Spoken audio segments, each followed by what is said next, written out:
Hello students, welcome back to the channel. हम बात कर रहे हैं प्रोडक्शन इन कॉस्ट के पार्ट सेकंड की। ठीक है, तो meaning of variable factor and fix factor. Variable factor और फिक्स फैक्टर क्या होता है? देखो, वेरिएबल का मतलब होता है चेंज होना। वेरिएबल का मतलब क्या होता है? चेंज होना। तो वेरिएबल के फैक्टर को चेंज होना। तो देखिए, the factor of production which can be change in short run और कॉल्ड वेरिएबल फैक्टर। जो शॉर्ट रन में, देखो बहुत कम समय में वेरिएबल फैक्टर को चेंज करना, जो चेंज हो सकते हैं। देखो, रॉ मटेरियल है, कैजुअल लेबर है, पावर फ्यूल है, ईटीसी। मान लो कि अपन इडली का थैला लगा रहे हैं। मान लो इडली का थैला लगाया, घोल बनाया अपन ने। ठीक है, कस्टमर बढ़ने लगे तो अपन ने घोल की क्वांटिटी और बढ़ा दी। पहले लिमिटेड क्वांटिटी बनाई थी घोल की, इडली के घोल की। जैसे देखा कस्टमर ज्यादा आ रहे हैं तो अपन ने साथ में अपन ने क्या करा, लेबर भी बढ़ा दी, फोन करके लेबर बुला लिए और घोल फटाफट से इंक्रीज करना शुरू कर दिया। घोल बराबर फटाफट से बढ़ाना शुरू कर दिया। तो कम समय में अपन ने क्या करा, लेबर भी बढ़ा दिए, मटेरियल भी बढ़ा दिया, इडली का घोल भी बढ़ा दिया।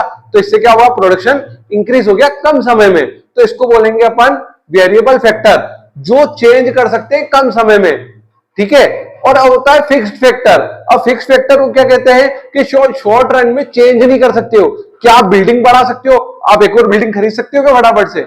नहीं खरीद सकते हो। क्या आप मशीन फटाफट से को नहीं ला सकते हो? नहीं ला सकते हो।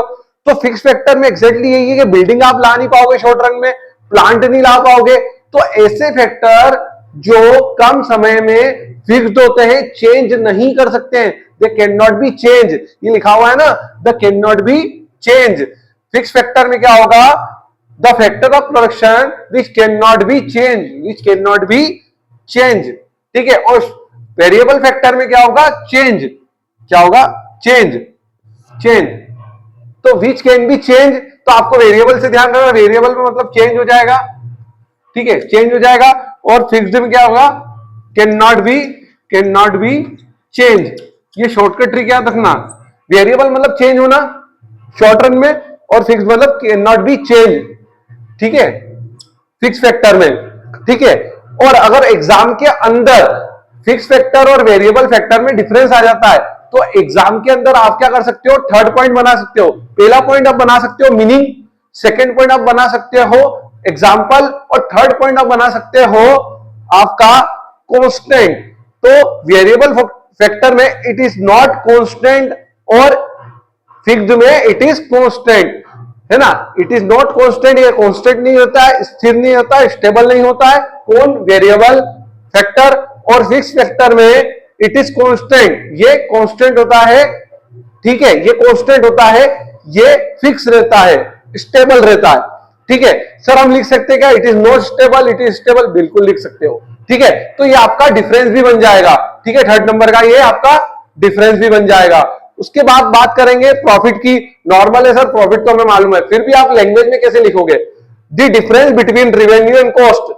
डिफरेंस है रेवेन्यू और कॉस्ट के बीच का, इसको क्या बोलेंगे? प्रॉफिट, है ना। रेवेन्यू ऐसे कॉस्ट माइनस कर देंगे, जो बचा वो अपना प्रॉफिट। ठीक है, तो ये था आपके दो टॉपिक मैंने आपको समझा दिए हैं, meaning of variable factor and fix factor, जिसके अंदर से आप डिफरेंस भी बना सकते हो और मीनिंग भी बना सकते हो।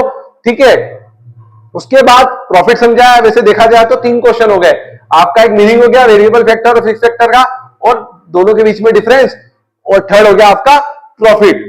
ठीक है, so student, thank you so much for watching this video. कोई क्यूरियस हो तो आप कमेंट कर सकते हैं। इसी तरह से और भी क्वेश्चन पढ़ेंगे जो मोस्ट वैल्यूएबल क्वेश्चन होने वाले हैं, जो आपके एग्जाम में हेल्प करेंगे। Thank you once again.